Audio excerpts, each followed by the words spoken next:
सातवां दिन विश्राम। दो इस तरह आकाश और पृथ्वी और उनकी सारी सेना का बनाना समाप्त हो गया। दो और परमेश्वर ने अपना काम जिसे वह करता था सातवें दिन समाप्त किया, और उसने अपने किए हुए सारे काम से सातवें दिन विश्राम किया।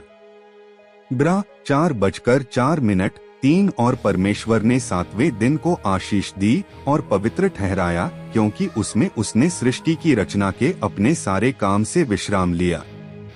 4 आकाश और पृथ्वी की उत्पत्ति का वृत्तांत यह है कि जब वे उत्पन्न हुए, अर्थात जिस दिन यहोवा परमेश्वर ने पृथ्वी और आकाश को बनाया। 5 तब मैदान का कोई पौधा भूमि पर न था और न मैदान का कोई छोटा पेड़ उगा था, क्योंकि यहोवा परमेश्वर ने पृथ्वी पर जल नहीं बरसाया था और भूमि पर खेती करने के लिए मनुष्य भी नहीं था। 6 लेकिन कोहरा पृथ्वी से उठता था, जिससे सारी भूमि सिंच जाती थी। मानव जाति का आरंभ। 7 तब यहोवा परमेश्वर ने आदम को भूमि की मिट्टी से रचा और उसके नथनों में जीवन का श्वास फूंक दिया और आदम जीवित प्राणी बन गया। 1 कुरी 15:45 8 और यहोवा परमेश्वर ने पूर्व की ओर अदन में एक वाटिका लगाई और वहां आदम को जिसे उसने रचा था रख दिया। 9 और यहोवा परमेश्वर ने भूमि से सब भांति के वृक्ष जो देखने में मनोहर और जिनके फल खाने में अच्छे हैं उगाए, और वाटिका के बीच में जीवन के वृक्ष को और भले या बुरे के ज्ञान के वृक्ष को भी लगाया। प्रका 2:07 प्रका 22:14 10 उस वाटिका को सींचने के लिए एक महानदी अदन से निकली और वहां से आगे बहकर 4 नदियों में बंट गई। प्रका 22:02 11 पहली नदी का नाम पीशोन है। यह वही है जो हवीला नाम के सारे देश को जहां सोना मिलता है घेरे हुए है। 12 उस देश का सोना उत्तम होता है, वहां मोती और सुलेमानी पत्थर भी मिलते हैं। 13 और दूसरी नदी का नाम गीहोन है। यह वही है जो कूश के सारे देश को घेरे हुए है। 14 और तीसरी नदी का नाम हिद्देकेल है। यह वही है जो अश्शूर के पूर्व की ओर बहती है।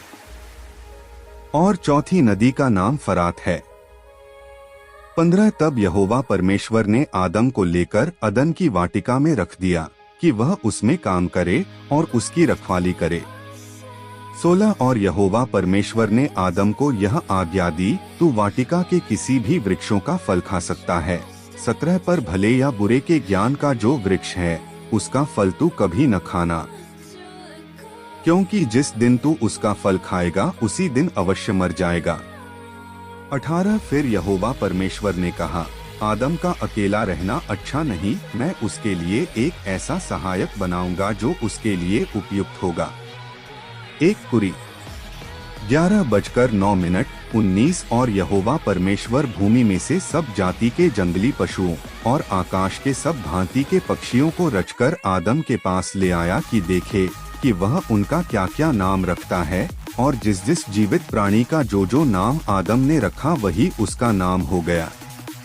20 आदम ने सब जाति के घरेलू पशुओं और आकाश के पक्षियों और सब जाति के जंगली पशुओं के नाम रखे, परंतु आदम के लिए कोई ऐसा सहायक न मिला जो उससे मेल खा सके।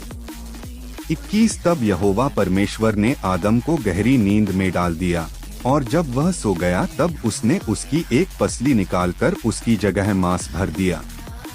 1 कुरी 11:08 22 और यहोवा परमेश्वर ने उस पसली को जो उसने आदम में से निकाली थी स्त्री बना दिया और उसको आदम के पास ले आया। 1 तीमु 2:13 23 तब आदम ने कहा, अब यह मेरी हड्डियों में की हड्डी और मेरे मांस में का मांस है, इसलिए इसका नाम नारी होगा, क्योंकि यह नर में से निकाली गई है। 24 इस कारण पुरुष अपने माता पिता को छोड़कर अपनी पत्नी से मिला रहेगा और वे एक ही तन। 24 इस कारण पुरुष अपने माता पिता को छोड़कर अपनी पत्नी से मिला रहेगा और वे एक ही तन बने रहेंगे। मत्ती 19:05 मर 10:7-8 इफी 5:31 25 आदम और उसकी पत्नी दोनों नंगे थे, पर वे लज्जित न थे। पाप का आरंभ। 3 यहोवा परमेश्वर ने जितने जंगली पशु बनाए थे उन सब में सर्प धूर्त था, और उसने स्त्री से कहा, क्या सच है कि परमेश्वर ने कहा, तुम इस वाटिका के किसी वृक्ष का फल न खाना? प्रका 12:09 प्रका 20:02 दो स्त्री ने सर्प से कहा, इस वाटिका के वृक्षों के फल हम खा सकते हैं, 3 पर जो वृक्ष वाटिका के बीच में है उसके फल के विषय में परमेश्वर ने कहा है कि न तो तुम उसको खाना और न ही उसको छूना, नहीं तो मर जाओगे। 4 तब सर्प ने स्त्री से कहा, तुम निश्चय न मरोगे। 5 वरन परमेश्वर आप जानता है कि जिस दिन तुम उसका फल खाओगे उसी दिन तुम्हारी आंखें खुल जाएंगी और तुम भले बुरे का ज्ञान पाकर परमेश्वर के तुल्य हो जाओगे। 6 जब स्त्री ने देखा कि उस वृक्ष का फल खाने में अच्छा और देखने में मनभाऊ और बुद्धि देने के लिए चाहने योग्य भी है, तब उसने उसमें से तोड़कर खाया और अपने पति को भी दिया जो उसके साथ था, और उसने भी खाया। 1 2:14 7 तब उन दोनों की आंखें खुल गईं और उनको मालूम हुआ कि वे नंगे हैं, इसलिए उन्होंने अंजीर के पत्ते जोड़ जोड़ कर लंगोट बना लिए। पाप का परिणाम।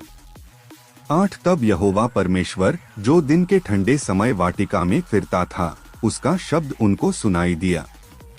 तब आदम और उसकी पत्नी वाटिका के वृक्षों के बीच यहोवा परमेश्वर से छिप गए। 9 तब यहोवा परमेश्वर ने पुकारकर आदम से पूछा, तू कहाँ है? 10 उसने कहा, मैं तेरा शब्द वाटिका में सुनकर डर गया, क्योंकि मैं नंगा था, इसलिए छिप गया। 11 यहोवा परमेश्वर ने कहा, किसने तुझे बताया कि तू नंगा है? जिस वृक्ष का फल खाने को मैंने तुझे मना किया था, क्या तूने उसका फल खाया है? 12 आदम ने कहा, जिस स्त्री को तूने मेरे संग रहने को दिया है उसी ने उस वृक्ष का फल मुझे दिया और मैंने खाया। 13 तब यहोवा परमेश्वर ने स्त्री से कहा, तूने यह क्या किया है? स्त्री ने कहा, सर्प ने मुझे बहका दिया, तब मैंने खाया। रोम 7:11 2 कुरी 11:3 1 तीमू 2:14 14 तब यहोवा परमेश्वर ने सर्प से कहा, तूने जो यह किया है इसलिए तू सब घरेलू पशुओं और सब जंगली पशुओं से अधिक श्रापित है। तू पेट के बल चला करेगा और जीवन भर मिट्टी चाटता रहेगा। 15 और मैं तेरे और इस स्त्री के बीच में और तेरे वंश और इसके वंश के बीच में बैर उत्पन्न करूंगा, वह तेरे सिर को कुचल डालेगा और तू उसकी एड़ी को डसेगा। 16 फिर स्त्री से उसने कहा, मैं तेरी पीड़ा और तेरे गर्भवती होने के दुख को बहुत बढ़ाऊंगा। तू पीड़ित होकर बच्चे उत्पन्न करेगी और तेरी लालसा तेरे पति की ओर होगी और वह तुझ पर प्रभुता करेगा। 1 कुरी 11:3 इफी 5:22 कुलू 3:18 17 और आदम से उसने कहा, तूने जो अपनी पत्नी की बात सुनी और जिस वृक्ष के फल के विषय मैंने तुझे आज्ञा दी थी कि तू उसे न खाना, उसको तूने खाया है, इसलिए भूमि तेरे कारण श्रापित है। तू उसकी उपज जीवन भर दुख के साथ खाया करेगा। इब्रा 6:8 18 और वह तेरे लिए कांटे और ऊंटक तारे उगाएगी और तू खेत की उपज खाएगा। 19 और अपने माथे के पसीने की रोटी खाया करेगा और अंत में मिट्टी में मिल जाएगा, क्योंकि तू उसी में से निकाला गया है। तू मिट्टी तो है और मिट्टी ही में फिर मिल जाएगा। 20 आदम ने अपनी पत्नी का नाम हव्वा रखा, क्योंकि जितने मनुष्य जीवित हैं उन सब की मूल माता वही हुई। 21 और यहोवा परमेश्वर ने आदम और उसकी पत्नी के लिए चमड़े के वस्त्र बनाकर उनको पहना दिए। 22 फिर यहोवा परमेश्वर ने कहा, मनुष्य भले बुरे का ज्ञान पाकर हम में से एक के समान हो गया है, इसलिए अब ऐसा न हो कि वह हाथ बढ़ाकर जीवन के वृक्ष का फल भी तोड़कर खा ले और सदा जीवित रहे। प्रका 2:07 प्रका 22:2:14:19 उत्पर 3:24 प्रका 2:07:23 इसलिए यहोवा परमेश्वर ने उसको अदन की वाटिका में से निकाल दिया कि वह उस भूमि पर खेती करे जिसमें से वह बनाया गया था। 24 इसलिए आदम को उसने निकाल दिया और जीवन के वृक्ष के मार्ग का पहरा देने के लिए अदन की वाटिका के पूर्व की ओर करूबों को और चारों ओर घूमने वाली अग्निमय तलवार को भी नियुक्त कर दिया। अगर आपको हमारा वीडियो अच्छा लगा हो तो आप सब वीडियो को जरूर लाइक और शेयर और सब्सक्राइब करना ना भूले। धन्यवाद। जय यीशु मसीह।